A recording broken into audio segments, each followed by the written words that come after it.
Greetings Midcoast Ukers, Jeff Weinberger coming at you here with a new tutorial. Today I'd like to talk about basic chord progressions. Last time out we did basic strums as a review, kind of a thing to supplement your skills and make sure you're up on the basics. Well, let's talk about basic chord progressions today. Not the fancy ones, not the highfalutin ones, but just the really basic ones, the bread and butter ones that every ukulele player has to master in order to function in a ukulele group like Midcoast Ukes. So let's get right into it. The most common chord progression, the winner of all. You know, there is no other chord progression in the world that's used more than the 1-4-5.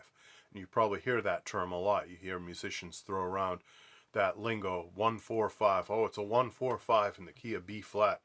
And they may or may not mean anything to you, but let's make sure that you're up to speed on this concept. So we use our fingers to count our chords, and the first chord, for instance, in the key of C, is a C chord, so we call that chord number 1.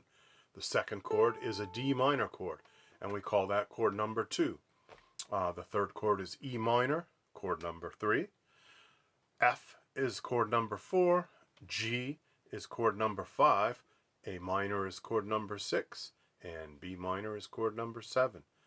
Why are some of them major, some of them minor, some of them diminished, etc.? Well, we're not going to get into that today, but there's perfectly good explanations for all of that using music theory. We can talk about why chords have certain qualities. What makes a major chord a major chord? What makes it a minor chord? Why is the 3 chord in a major key always a minor chord? All those questions of life and of the universe that we could be asking, but we're not going to answer those today. We're just going to accept the fact that it goes C, D minor, E minor, F, G, A minor, B diminished, and back to C for chord number 8. So let's play that. C, D minor, E minor, F, G, A minor, B diminished, and back to C for chord number 8. Then you could practice those backwards too. I have all my students do that. Anybody who studies ukulele with me, that's one of the first things we do is learn that many chords. We try to get 7 chords under our fingers and then eventually put them in that order for practicing. So you'd play it in order. You could strum them, you could pick them, you could do them like 4 beats a piece, 2 beats a piece, 1 beat a piece. I'll play through them up and back. I'll finger pick them just to demonstrate one possible way to practice those chords so you can get good at them.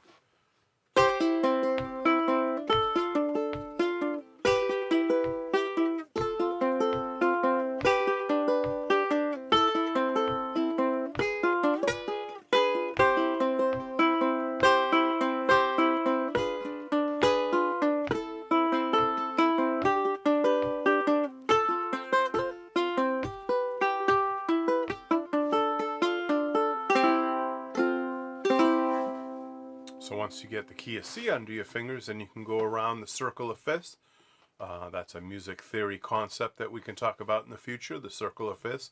But the next key in the circle of fifths would be the key of G. So you would learn the 7 chords in the key of G, some of which are the same as the key of C. It's not 7 unique new chords. Some of them are in common with C. Then the key of D and the key of A. And then if you flop over to the other side of the circle of fifths, you get the key of F. And that gives you the 5 common ukulele keys, the keys that most ukulele music is played in. The key of C, the key of G, the key of D, the key of A, and maybe the key of F. So look through our song sheets and you'll see that's the case. Almost all of our song sheets are in those keys. Every once in a while they might be in some key outside of those, but that's pretty rare. Alright, so in the key of C, the 1 chord was C. The 4 chord was F. The 5 chord was G. 1, 4, 5. So a song that's a 1, 4, 5 in the key of C uses the chords C, F, and G.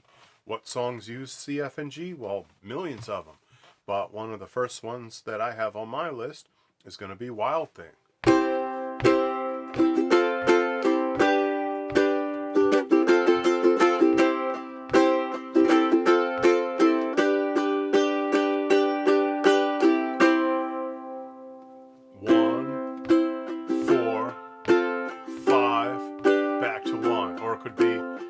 Bob Dylan, how does it feel